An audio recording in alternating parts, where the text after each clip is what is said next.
Tell me about your charity organization for girls. Oh, Teen Girls Rock.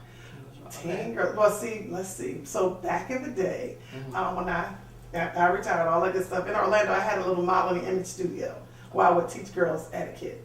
And so when I relocated to Atlanta in 2007, I was really just trying to get my business going because nobody knew me here. I came here and worked doing NBA All-Star Weekend 2003. I've come here to work with clients. Okay. So so when I moved here, I was kind of trying to meet them, like, where's everybody out that I met? But they were all here like me. They had just came to do a job, and they had to go back to where they were from. So as I learned the community, as I kind of maneuvered and moved around, I could see different pockets of areas of young people, and I'm like, dang, I'm looking at these girls, I'm like, oh my goodness, they just need a little guidance. Or I'm hearing things, or I may be doing when we go and do Partners Day at the schools. I've done that through Clayton County, going to schools, partner, business. We come out and we kind of hang out with the principal and go to the classes and things like that. I always like to go to the schools and talk to the young people in the middle school age. That's the age, middle school, because I call them. I said this is middle high school. So some people don't even make it there. So you better call it middle high school. They get the 8th grade and it's over.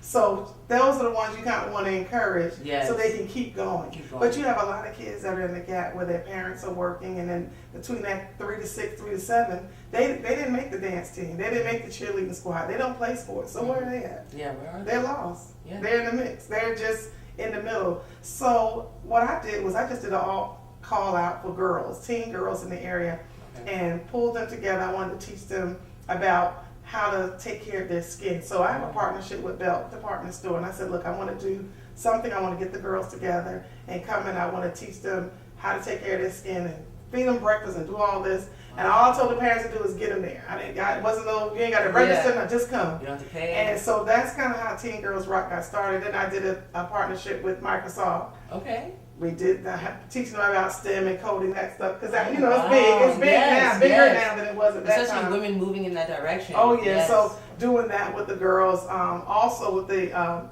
doing my not that back to school drive, but I've done the drive. So we gathered clothes and coats for the Rainbow House. That's a group home. Okay. And putting things together for them, and just really trying to give back and let people see that what's most important. So I've been busy in a lot of other areas. I know they're like, well, Miss Kim going to do something again, and I said it's coming on. We're going to do some things, and I really want to do more with that. And I'm slowly pulling my team together because again, when you're dealing with the youth, you have to be very careful. Yes. Who's around them and who you're dealing with, because again, that's right. And I am my brand. I'm it, and I want to make sure that everything is straight when I'm dealing with the girls. So being able to pull things together for them, I want to get them shirts and all that. Okay. But I know some people are graduating, moving on. But I'm here, and I'm always a phone call or email away.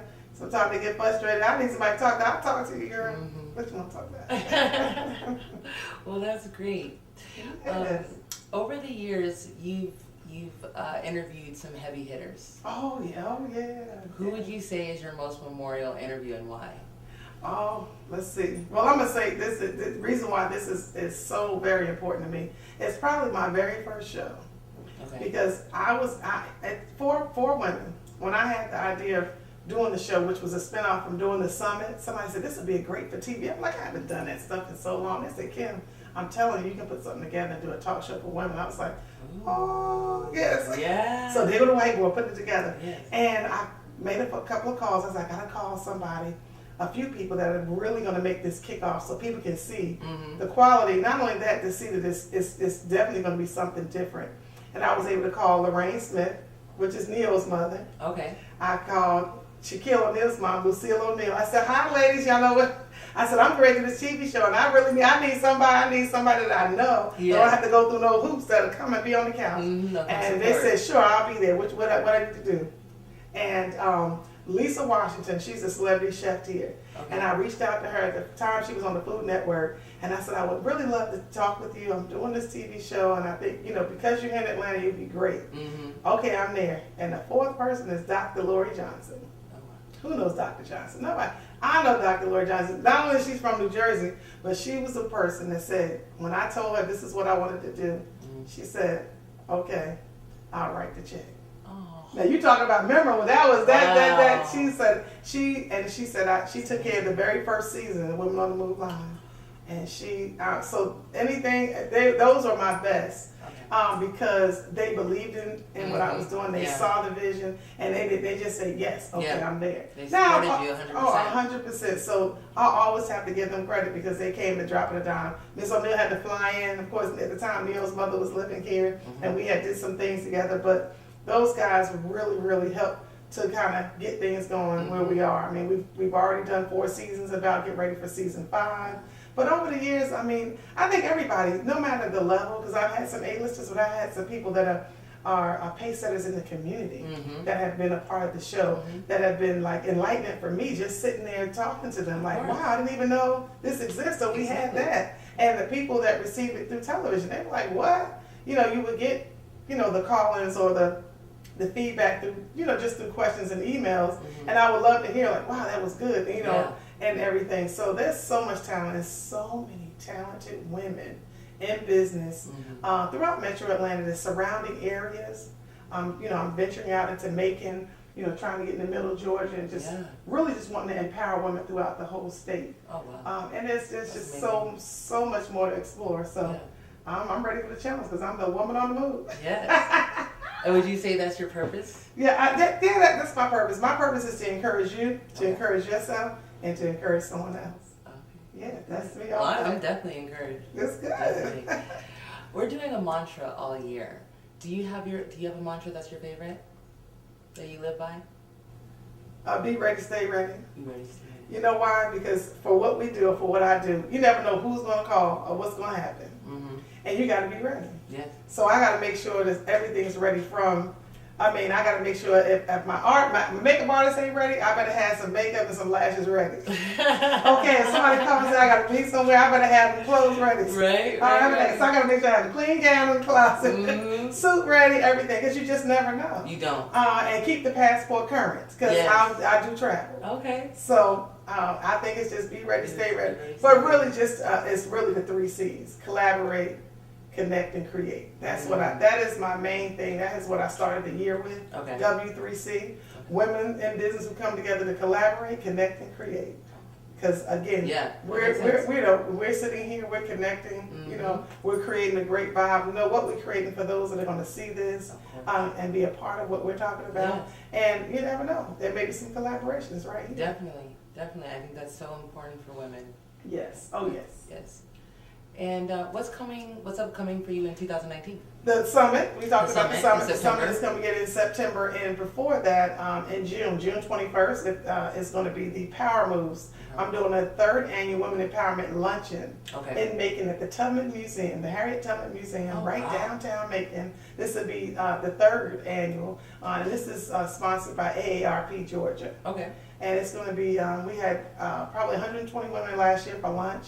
Great time. We had an awesome time. We had a great panel. Okay. So we're coming back to Macon, and we're calling it Power Moves. Power Moves. All right, because we're going to be making some moves. We're going to help them to build their business, their brands, and themselves. Yes. Because again, we have to build ourselves. There's no way we can do business where we can handle that brand if we don't have it together for ourselves. So we're going to have a good time. Well, that's great. That's great. And they say that Black women are growing in business. Oh yes, oh gosh, and the numbers are astronomical. I don't want to quote the wrong thing, but yeah, we're like probably in the top 5. I mean, there's so much that's going on with women in business, women entrepreneurs, women-owned businesses, minority-owned. I mean, and we're talking about Black women, Hispanic women, you know, and even white women are considered minorities as well. So across the board, our numbers are just growing. Firms are just opening up like crazy. Most people are, you know, they're like, hey, you know what? I'm going to do my own thing. And corporate America is great. I've been there and done that as well. But again, you know, having that faith to step out. Yes. That's big already. Definitely. But you want to make sure you got your cushion if you can, or you got, you know, your significant other. Some people have a helpmate. Yeah. They have strong families behind them to help them move forward. Yeah, so, you know, people are retiring early. People say, you know what, I'm going to take my 401k and start my business. Just to have it together. Yep.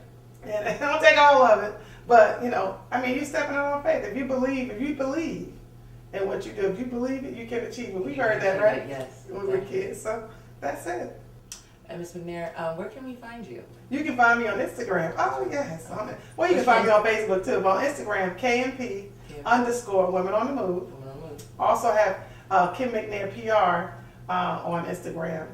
And Facebook, Kim McNair Productions, Women on the Move TV with Kim McNair. Just go on Facebook. You can find me. Okay. Well, thank you so much. Thank you so much for sitting down with me and speaking with me today. Yes, I really appreciate it. Oh, you know what? And they can go to my website. Okay. They can go to KimMcNairProductions.com or McNairProductions.com and WomenOnTheMoveTV.com. So we can just get in touch Google with me. you. Just Google me. Okay. Well, thanks again. I appreciate it. Oh, thank you for having me. That's a great Kim and Kim. Look at that. Yes, Kim and Kim. And this is A-Fire Magazine, and we're out.